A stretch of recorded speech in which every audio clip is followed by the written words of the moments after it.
El sol, implacable, castigaba la tierra de Canaán. No era un calor inusual, pero en ese año presagiaba algo más oscuro, una sequía que se extendía como una sombra sobre la prosperidad de la región. Las cosechas, antaño abundantes, comenzaban a mostrar signos de debilidad. Las espigas se inclinaban con cansancio, y el dorado de los campos se tornaba ocre, un presagio de desolación. En las cortes del faraón, la preocupación se palpaba en el aire, en las miradas esquivas de los consejeros y el silencio tenso de las audiencias. La abundancia, que había sido el sello distintivo de Egipto durante tantos años, pendía de un hilo. En medio de esta creciente inquietud, un hombre, José, recordaba sueños. No eran sueños comunes, sino visiones inquietantes que lo habían atormentado desde su juventud, profecías de abundancia seguida de una hambruna devastadora. En su juventud había sido despreciado, vendido como esclavo, injustamente acusado y encarcelado. Pero incluso en la oscuridad de la prisión, su fe y su capacidad para interpretar los signos divinos permanecieron intactas. Ahora, ascendido a un puesto de poder gracias a su don, se enfrentaba a la tarea monumental de preparar a Egipto para la tormenta que se avecinaba. José no era un hombre de impulsos ni de decisiones apresuradas. Observaba, analizaba, medía. Vio cómo el Nilo, la arteria vital de Egipto, comenzaba a ceder, cómo sus aguas, antaño generosas, disminuían lentamente, revelando las grietas en la tierra. Comprendió que la sequía no era un simple capricho del destino, sino un ciclo natural, un desafío que exigía una respuesta planificada y decidida. Su propuesta ante el faraón, un hombre acostumbrado a la opulencia y la seguridad, fue audaz, casi impensable. Sugirió almacenar los excedentes de las buenas cosechas durante los 7 años de abundancia para hacer frente a los 7 años de escasez que inevitablemente seguirían. Un plan que requería una inversión sin precedentes, una reorganización completa de la administración y una fe inquebrantable en la visión de un hombre que, hasta hacía poco, era considerado un extranjero. El faraón, impresionado por la convicción de José y quizás movido por una intuición que trascendía la lógica, consintió. Ordenó a toda la nación recolectar y almacenar el grano, designando a José como el supervisor de esta tarea colosal. La tierra entera se transformó en una inmensa despensa. Los graneros se llenaron hasta rebosar, y la riqueza de Egipto se multiplicó. José no se limitó a almacenar, sino que también estableció un sistema de distribución justo y equitativo, asegurando que cada ciudadano tuviera acceso a los recursos necesarios, incluso en los tiempos más difíciles. La sombra de la sequía se extendió, cubriendo no solo a Egipto, sino a todas las tierras circundantes. Las cosechas fallaron, los ríos se secaron, y la desesperación se apoderó de las naciones vecinas. La gente, hambrienta y desesperada, comenzó a buscar ayuda en Egipto, la tierra que había previsto la crisis y se había preparado para ella.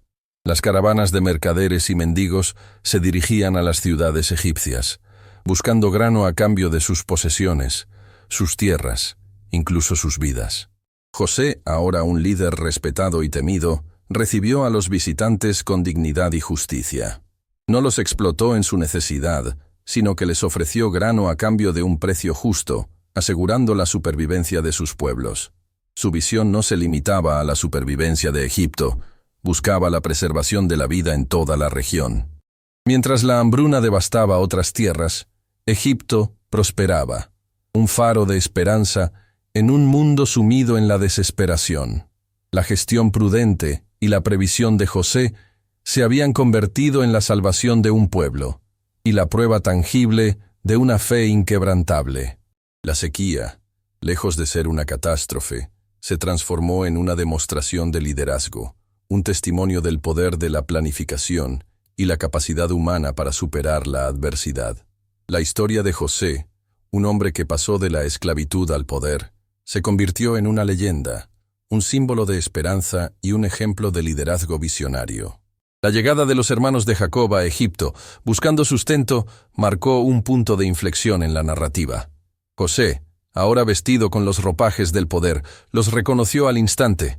aunque ellos, consumidos por la culpa y el arrepentimiento, no lo identificaron en el alto funcionario egipcio. Puso a prueba su integridad, acusándolos falsamente de espionaje, reteniendo a Simeón como rehén y exigiendo el regreso de Benjamín, el hermano menor de Jacob, como garantía. Esta estrategia, aunque despiadada en apariencia, era un meticuloso escrutinio de sus corazones, una evaluación de si el tiempo había mitigado su antigua envidia, y si la lealtad familiar había prevalecido. Imagine la angustia de Jacob, un patriarca anciano, enfrentado a la posibilidad de perder a otro hijo, reviviendo el dolor de la pérdida de José, a quien creía muerto. Mientras tanto, la hambruna se intensificaba. Las naciones vecinas, agotadas sus reservas, se sumían en el caos y la desesperación. La estabilidad de Egipto se convirtió en un imán para los refugiados, un punto de convergencia de pobrezas y esperanzas rotas.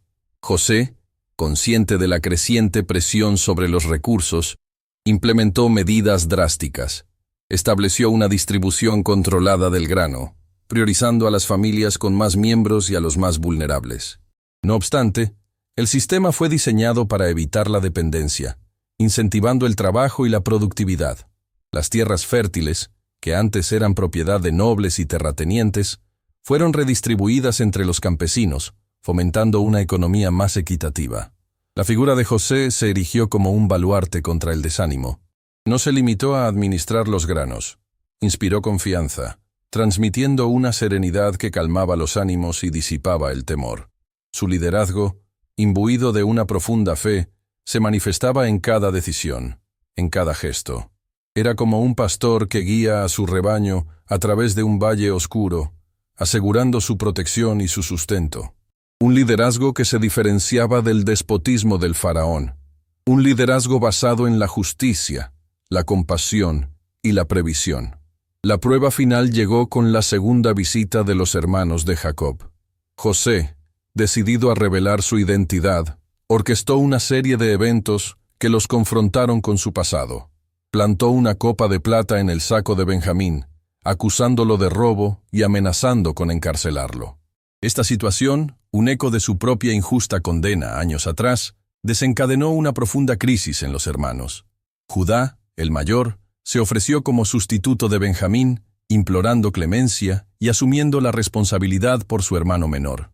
En ese momento, José vio la transformación en sus corazones, la genuina contrición y el amor fraternal que había florecido a pesar de los años de rencor. Finalmente, José reveló su verdadera identidad.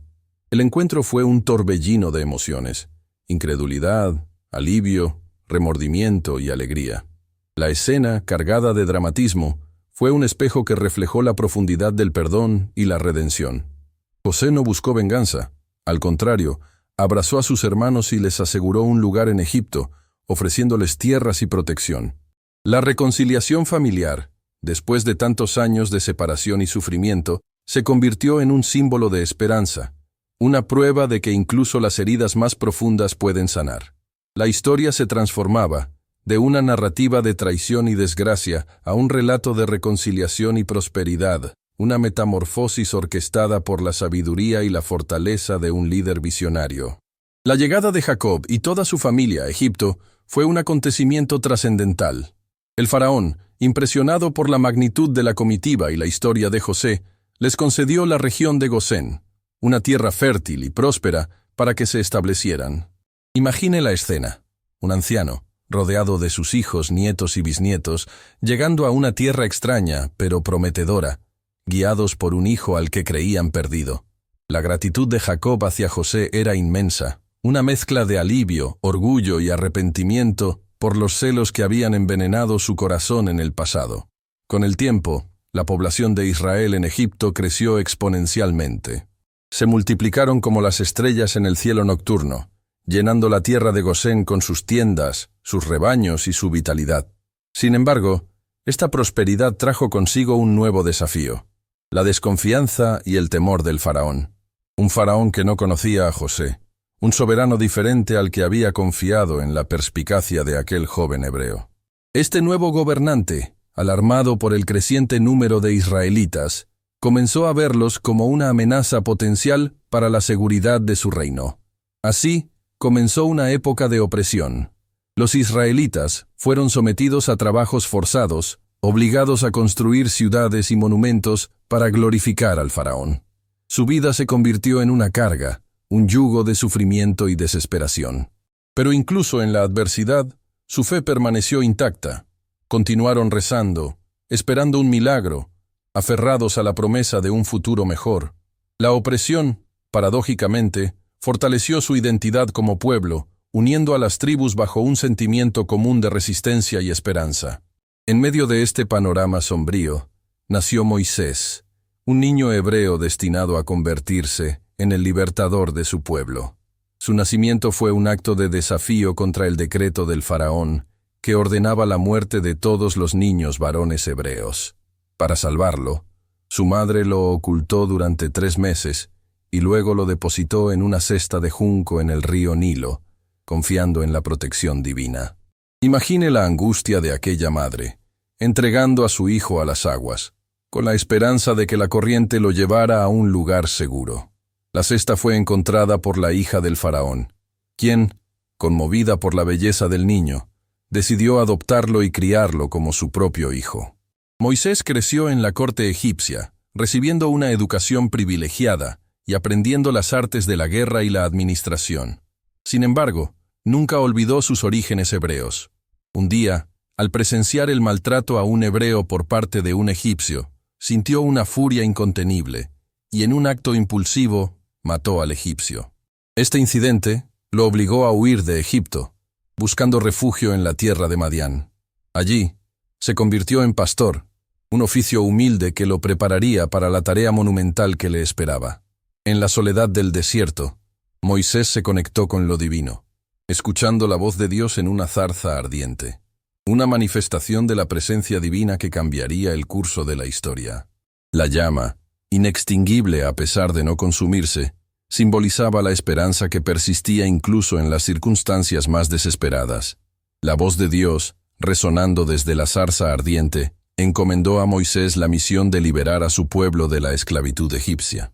Un mandato audaz, que exigía coraje, fe y una determinación inquebrantable. Inicialmente, Moisés vaciló, sintiéndose indigno y temeroso ante la magnitud de la tarea.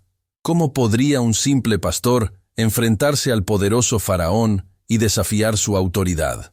Pero Dios le aseguró su apoyo, prometiéndole milagros y enviándolo junto a su hermano Aarón, quien serviría como su portavoz. El regreso de Moisés a Egipto fue un acto de confrontación directa. Junto a Aarón, se presentó ante el faraón, exigiendo la liberación del pueblo hebreo en nombre de Dios. El faraón, engreído y obstinado, se negó rotundamente. Su corazón, endurecido por el poder y la arrogancia, no permitía la idea de renunciar a una fuerza laboral tan valiosa. Así, comenzaron las plagas, una serie de calamidades enviadas por Dios para demostrar su poder y doblegar la voluntad del faraón. Imagínese la escena: el Nilo transformándose en sangre, peces muertos flotando en sus aguas, el hedor de la descomposición impregnando el aire, enjambres de moscas y tábanos asolando la tierra, picaduras que causaban enfermedades y sufrimiento. Ganado muriendo en los campos, sus cuerpos hinchados y podridos. Granizo y fuego cayendo del cielo, devastando las cosechas y sembrando el pánico. La oscuridad, densa e impenetrable, cubriendo Egipto durante 3 días, sumiendo a la nación en el terror. Cada plaga, una afrenta directa a los dioses egipcios, una demostración de la supremacía del Dios de Israel. A pesar de cada plaga, el faraón se negaba a ceder, endureciendo su corazón una y otra vez. Parecía que su orgullo era más fuerte que el sufrimiento de su pueblo. Sin embargo, la 10ª plaga, la muerte de los primogénitos, finalmente quebró su resistencia. La noche en que el ángel de la muerte recorrió Egipto, cada hogar egipcio fue azotado por la tragedia, mientras que los israelitas, protegidos por la sangre de un cordero sacrificado en sus puertas, fueron librados de la calamidad. El lamento y el dolor resonaron en toda la tierra, un grito desesperado que marcó el fin de la opresión. Finalmente, el faraón, abrumado por la pérdida y el miedo, ordenó la liberación de los israelitas. Con prisa y desorden, abandonaron Egipto, llevando consigo sus posesiones y sus sueños de libertad. Pero la huida no fue sencilla. El faraón, arrepentido de su decisión, envió su ejército para perseguirlos, decidido a recuperarlos. Los israelitas se encontraron atrapados entre el Mar Rojo y el ejército egipcio, una situación desesperada que parecía no tener salida. Pero Dios, fiel a su promesa, abrió el Mar Rojo, permitiendo que los israelitas cruzaran a pie seco, mientras que el ejército egipcio, al intentar seguirlos, fue engullido por las aguas, un testimonio del poder divino y la liberación de un pueblo. El mar, antes una barrera infranqueable, se convirtió en un camino de salvación, un símbolo de la esperanza renovada. La arena, aún húmeda por las aguas que se habían retirado, guardaba el silencio de un ejército derrotado y el eco de un canto de victoria. Tras la milagrosa travesía del Mar Rojo, el pueblo de Israel se adentró en el desierto del Sinaí, un vasto territorio árido y desolado que se extendía hasta el horizonte. La libertad recién conquistada, sin embargo, no iba acompañada de abundancia. La escasez de agua y alimentos se convirtió en un problema inmediato, poniendo a prueba la fe y la paciencia del pueblo. Imagine la desesperación de miles de personas, exhaustas por el viaje, sedientas y hambrientas, vagando sin rumbo en un mar de arena. Fue en este contexto de dificultad que Dios, nuevamente, intervino. Proveyó maná del cielo, un alimento milagroso que caía cada mañana con el rocío y agua de una roca, sacada por el bastón de Moisés. El maná, semejante a escarcha, era un sustento inesperado, un regalo divino que mantenía al pueblo con vida. Sin embargo, este alimento no era una solución permanente. Dios les recordó la importancia de la gratitud y la confianza, instándolos a recoger solo lo necesario para cada día, evitando la codicia y el desperdicio. El viaje a través del desierto no fue solo una prueba de supervivencia física, sino también un proceso de formación espiritual. Dios, consciente de la necesidad de establecer un pacto con su pueblo, condujo a Moisés al monte Sinaí. Allí, en la cima de la montaña, envuelta en nubes y fuego, le entregó los 10 mandamientos, los principios fundamentales de la ley divina, grabados en tablas de piedra. Estos mandamientos, más que simples reglas, eran una guía para una vida justa y en armonía con la voluntad de Dios. Representaban un nuevo comienzo, una oportunidad para construir una sociedad basada en la moral, la ética y el respeto mutuo. La entrega de la ley no fue un acto unilateral. Dios estableció una alianza con el pueblo de Israel, prometiéndoles protección y bendición a cambio de su obediencia. El pacto fue sellado con un sacrificio y la construcción de un tabernáculo, un santuario portátil que simbolizaba la presencia divina en medio de ellos. El tabernáculo, con sus cortinas bordadas, sus muebles de madera y sus utensilios de oro, era un reflejo de la gloria de Dios, un lugar sagrado donde el pueblo podía adorarlo y buscar su guía. Sin embargo, incluso después de la entrega de la ley y el establecimiento del pacto, la fe del pueblo de Israel flaqueó. Mientras Moisés se encontraba en el monte Sinaí, recibiendo las tablas de la ley, el pueblo, impaciente y temeroso, construyó un becerro de oro y lo adoró como a un dios. Este acto de idolatría, una traición a la alianza con Dios, provocó la ira divina. Moisés, al regresar del monte y descubrir la abominación, sintió una profunda indignación. Rompió las tablas de la ley, manifestando su dolor y su decepción. No obstante, intercedió ante Dios en favor del pueblo, implorándole su perdón. Su mediación, un acto de amor y sacrificio, evitó la destrucción total de Israel. La historia del becerro de oro se convirtió en una advertencia, un recordatorio de la fragilidad humana y la importancia de mantener la fidelidad a Dios. La arena del desierto, testigo silencioso de la fe y la infidelidad, guardaba la memoria de un pueblo en constante aprendizaje. Durante décadas, el pueblo de Israel vagó por el desierto, una peregrinación ardua y prolongada que parecía no tener fin. La generación que había escapado de Egipto, marcada por la incredulidad y la rebelión, no logró entrar en la tierra prometida. Su destino, sellado por su falta de fe, fue morir en el desierto. Una advertencia sombría sobre las consecuencias de la desobediencia. Imagine el desaliento de un pueblo que ve cómo sus sueños se desvanecen, cómo la promesa de una tierra fértil se aleja con cada paso. Moisés, envejecido y fatigado, se vio obligado a preparar a una nueva generación para la conquista de Canaán. Envió espías a explorar la tierra, buscando información sobre sus fortalezas y debilidades. 10 de los espías regresaron con un informe desalentador, describiendo una tierra poblada por gigantes y ciudades fortificadas. Una tierra donde la resistencia era imposible. Solo 2 de los espías, Josué y Caleb, confiaron en la promesa de Dios, afirmando que con su ayuda, la conquista era factible. La reacción del pueblo fue de pánico y desesperación. Se rebelaron contra Moisés y Aarón, acusándolos de engaño y proponiendo regresar a Egipto, a la esclavitud, antes que enfrentarse a los peligros de Canaán. Esta insurrección, una muestra de incredulidad y falta de valentía, enfureció a Dios. Como castigo, condenó a esa generación a vagar por el desierto durante 40 años, hasta que todos murieran, excepto Josué y Caleb, quienes habían demostrado su fe y su lealtad. Durante esos 40 años, Moisés, guiado por la paciencia divina, continuó instruyendo al pueblo en la ley de Dios, preparándolos para el futuro. Les recordó la importancia de la unidad, la justicia y la compasión. Les enseñó a amar a Dios con todo su corazón, con toda su alma y con todas sus fuerzas. Les advirtió sobre los peligros de la idolatría y la desobediencia.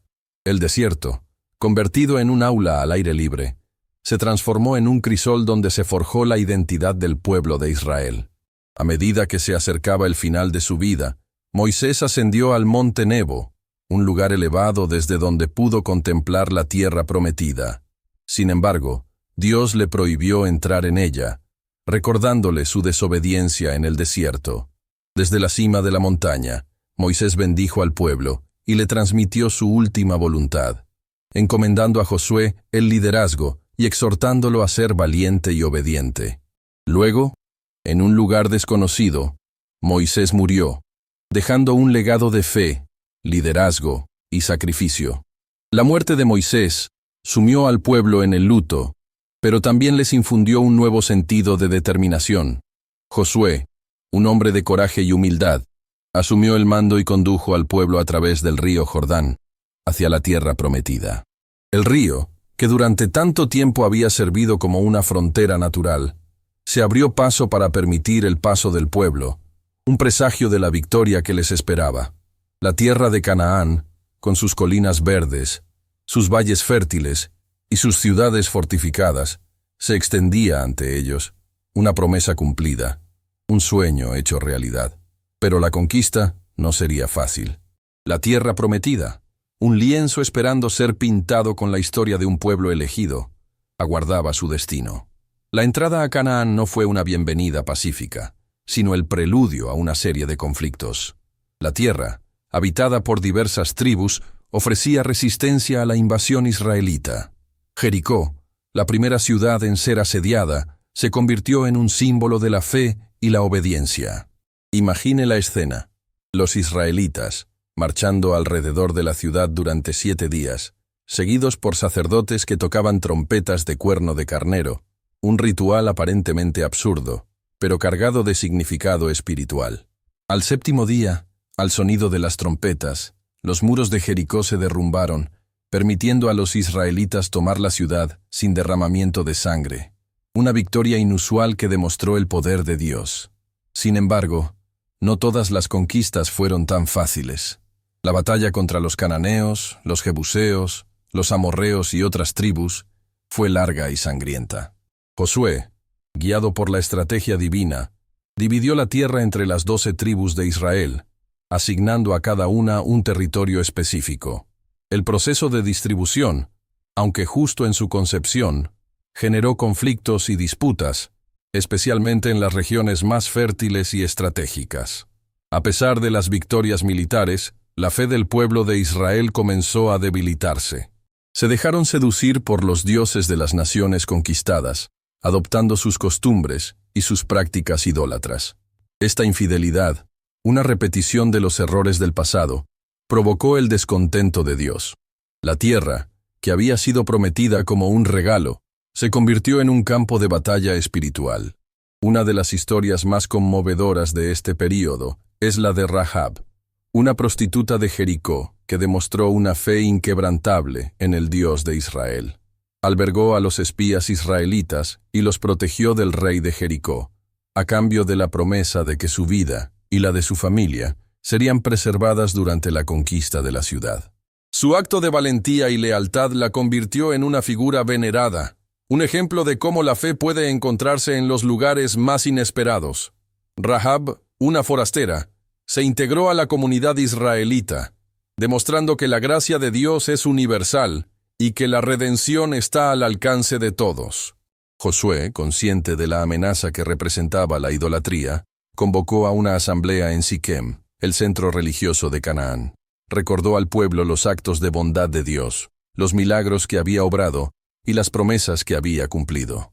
Les exhortó a elegir entre servir a Dios o a los dioses de la tierra. El pueblo, aparentemente arrepentido, prometió fidelidad a Dios. Sin embargo, esta promesa fue efímera.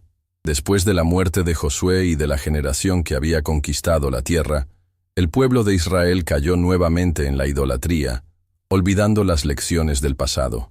La tierra, fértil y prometida, se convirtió en un escenario de ciclos repetidos de obediencia y desobediencia, de prosperidad y adversidad. La sombra de la infidelidad se extendía sobre la tierra de Canaán, amenazando con oscurecer la luz de la promesa divina. Así, la historia de la conquista de Canaán se convierte en un espejo que refleja la complejidad de la condición humana, un relato de valentía y fe, pero también de duda y fragilidad. Vimos cómo un pueblo liberado de la esclavitud, guiado por la mano de Dios, logró conquistar una tierra prometida, un refugio de esperanza en medio del desierto. Pero también presenciamos cómo, una y otra vez, la ingratitud y la desobediencia amenazaron con destruir ese sueño, con convertir la bendición en maldición. El ciclo de la conquista, con sus victorias y derrotas, sus momentos de fe y sus recaídas en la idolatría, nos enseña una lección fundamental. La libertad, por sí sola, no garantiza la prosperidad. La verdadera libertad reside en la fidelidad a los principios divinos, en la búsqueda constante de la justicia y la compasión, en el reconocimiento de la soberanía de Dios sobre todas las cosas. La figura de Josué, como sucesor de Moisés, ejemplifica la importancia del liderazgo responsable y la valentía en la defensa de los valores. Rahab, por su parte, nos recuerda que la fe puede surgir en los lugares más inesperados, que la gracia de Dios es accesible a todos, sin importar su origen o su pasado. Y la repetición de la infidelidad del pueblo de Israel nos advierte sobre la naturaleza humana, sobre nuestra tendencia a olvidar las lecciones del pasado y a sucumbir a las tentaciones del presente. En definitiva, la conquista de Canaán no fue simplemente una campaña militar, sino un proceso de transformación espiritual, una prueba de fuego que puso a prueba la fe y la determinación del pueblo de Israel. Fue un camino sembrado de obstáculos y desafíos, pero también de oportunidades para el crecimiento y el aprendizaje. Un camino que, en muchos sentidos, se asemeja al que cada uno de nosotros recorre en la búsqueda de la verdad y la plenitud. Por ende, al reflexionar sobre esta historia milenaria, nos queda una pregunta inevitable. ¿Qué dioses estamos adorando en nuestros propios corazones? ¿Qué ídolos modernos están ocupando el lugar de Dios en nuestras vidas? ¿Estamos dispuestos a renunciar a nuestras propias ambiciones y deseos para seguir el camino de la justicia y la verdad? Porque a fin de cuentas, la conquista de la tierra prometida no es solo una historia del pasado, sino un espejo que nos invita a examinar nuestro presente y a construir un futuro mejor. Un futuro donde la fe, la esperanza y el amor sean los pilares fundamentales de nuestra existencia. Así pues, la memoria de estos tiempos pasados nos impulsa a la reflexión y a la acción, a forjar un sendero de rectitud y a honrar la herencia de aquellos que, con valentía y fe, allanaron el camino.